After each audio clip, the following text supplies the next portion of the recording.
Hi, I'm Mike Christiansen, and in this blog I'd like to talk about some bass runs that you can use to connect chords together. These would be great for your own playing, but they'll also be good when you're accompanying your class. Your class can be playing a simple chord progression. When they're changing chords, you could put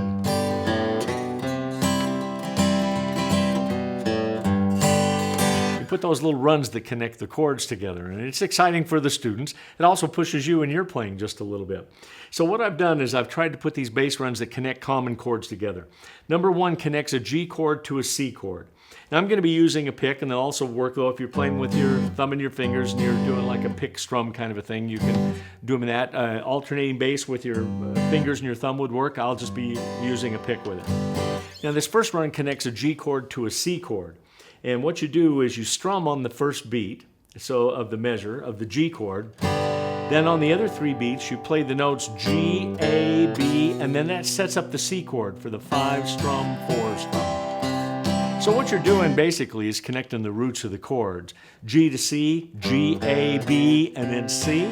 So the run sounds like this. And then you're on your way to the C chord. Okay? Now, the next one, number 2, just shows you how you can reverse that. Now, a lot of these runs can be reversed. I've just done it here for the G to C run. Now, what we're going to do here is in the C chord measure, we want 2 beats of a C chord. We can strum twice, or we can pick the bass note and then strum. So, bass.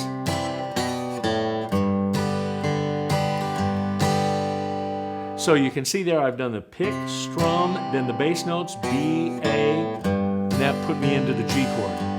Now you need to memorize that run, so when your students are playing,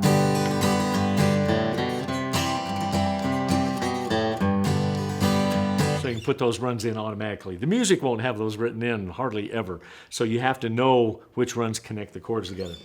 This next one, number 3, shows you how to connect a G chord to a C chord in 3/4 time.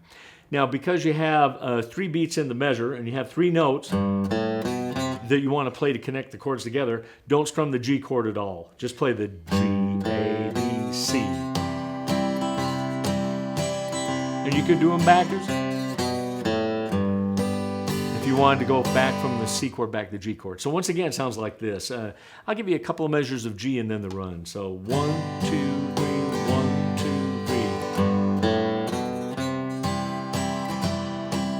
3. So you see how that run works. Now this next run connects a G chord to an E minor. Now I've written 2 strums for the first 2 beats of the measure of G and then 2 bass notes. So it would sound like this. You'd have the 2 strums and then you pick the bass note of the E minor chord and then the other 3 beats you would strum. Another way to do this would be instead of 2 strums, pick the G note, the low note of the chord G, the 6th string, and then go on your way. So you have G. It shows you how they would connect. You can also do that same type of thing with the C chord, which is exercise or example number 5. So on this one, you would strum the chord twice, and then play the notes to connect a C chord to an A minor chord. You could also go pick, strum. You could do it in reverse.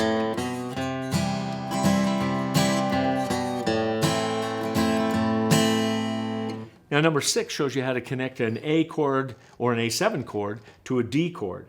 Now in this one, I'm going to play 2 beats of the A chord, or I can pick the bass note, strum the chord, then the 2 notes that connect, then go to the D chord. So it sounds like this.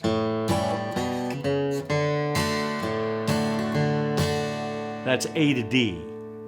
Now another common chord progression is for a D chord to go to a G chord. So what I'm going to do here is I'm going to play the bass note of the D chord, the 4th string open, then strum the chord, then the 2 bass notes E and F sharp, then go to the G chord. So it sounds like this. Could it be a D7 to G? I could do the same thing. Now here's an E to an A in example number 8. In the E to the A, I play the bass note of the E chord, the E note, then strum the chord, then the two notes, F sharp, G sharp, then the A. Slow motion is this. Speed it up.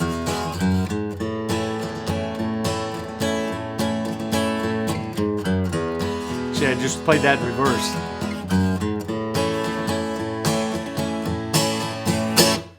Now, number 9 is a very common lick or fill or run.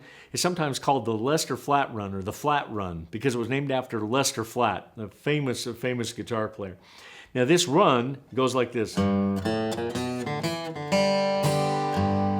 And you can use this run to connect or just to fill in for G chords. So if you have a song that you're playing and you're singing, and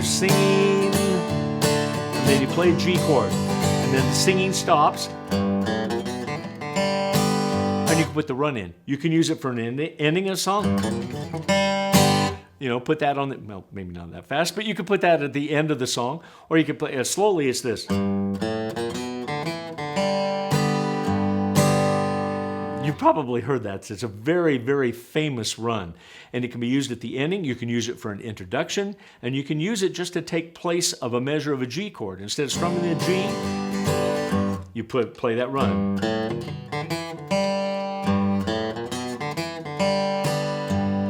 Like so.